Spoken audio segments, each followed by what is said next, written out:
Nagwich, Ani, Bonjour, Bonjour, good afternoon. I come to you today in support of these young people who have on their own decided to bring attention to something that all of us are trying to pay attention to. I'm Métis, and I'm learning about who my people are. And what I've been taught by First Nations and Métis is that when one person is hurting, we're all hurting. And that it's time for us to acknowledge that we're hurting. So I'm very supportive of a national inquiry into missing and murdered Indigenous women. Not because it's just against the law, but because something wrong is happening.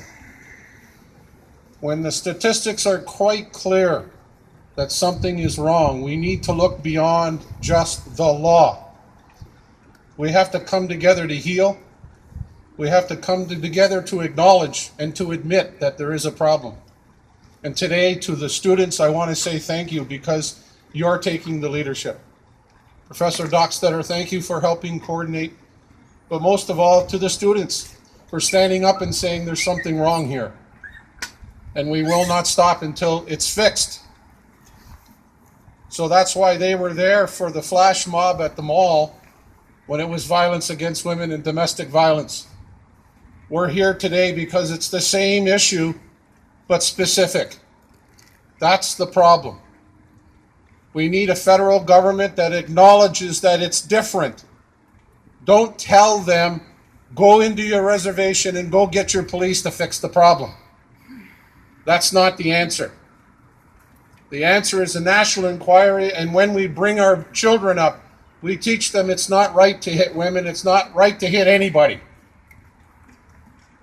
It's time for us to grow up. And what I love about this, it's the kids teaching us to grow up. So to the elders, thank you for your wisdom. To the adults, thank you for your leadership. To the kids, thank you for allowing us to see our future. And I'm proud to say that I'm here in support of you.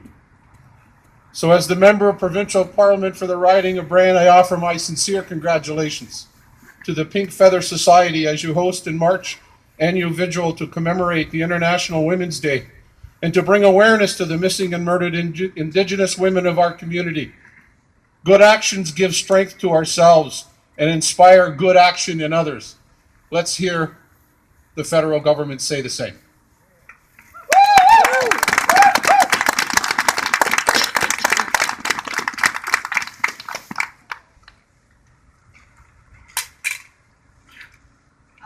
Now we'd like to ask Bonnie Whitlow to come up.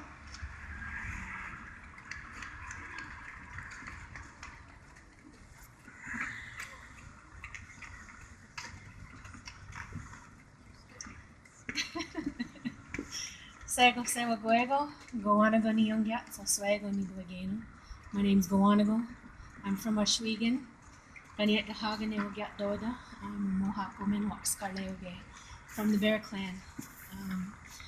Ganu Watquanualado.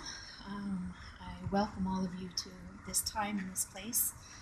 And this is my son, Luana Hudges. I'm really happy that he's here with me today, and he's here with all of us, along with all the other young ones that are here to listen. And even though they're playing in the snow and playing with the puppies, they're listening to us. And more importantly, they're watching us. So if we can do something to make a little bit of a difference and have them witness it, bear witness to it, and they can remember that and take it on into the future generations for us. So I don't really have a speech set up, and I feel humbled really to even be asked to say anything, mainly because I'm not one of the main pushers for the missing and murdered Indigenous women, but I know many of those people who are, and I feel fortunate that they've shared so much time and energy with me, helping me to understand all the implications, but the influences that has created this problem, and that they're doing so much work for us to help raise the awareness with so many people all across Canada, North America, and really across the world. People are watching us. So I was fortunate that when I started this job to have a student who was helping me at the time, Jennifer Mount Pleasant, she's here today. And one of the things that she had done was ask me some questions about the missing and murdered Indigenous women, and she kept coming into my office. And so really, she's the one that pushed me to do any of the organizing and work that I've done to date on this project. And if it wasn't for her, I don't know that I would have been pushed into the spotlight at times. And so I was really happy to also push back and push her into the spotlight. And I'd like to talk about her work because she has now started looking at another marginalized population and doing the work of the missing and murdered Indigenous men and creating a database for us and bringing them into this discussion as well, so that we remember not just the women who have been affected, but the men. And to remember that this is about really the families who are still here, who are hurting and wounded because their family members, their daughters and their mothers and their aunts and their sisters are all missing or murdered. And before they started to do this work, nobody was paying attention, and now they are. So we have a voice right now. We have an opportunity to remember them and to remember their names and their families, because in our communities, nobody is unaffected by this. We're all within 1 degree of somebody who is missing and murdered and on those lists that we're talking about. So we're not talking about strangers. It's right in front of us. I don't think anybody here in this crowd from our communities is unaffected by this. So I don't know if you have her on your list, but I don't really have much more to say, but I think I would really like to hear from Jen about the work that she's done, and because I think it's really important, and because she worked so hard while she was here at Laurier to help raise awareness with this. Yeah.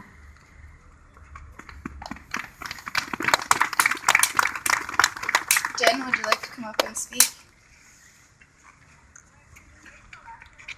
Oh, yeah. All right, well, thank you, Barney. Okay, so I think we're gonna go ahead with the walk.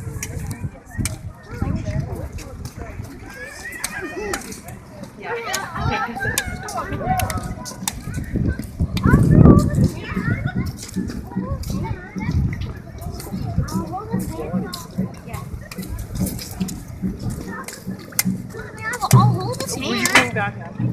Yes. Oh, thank you very much.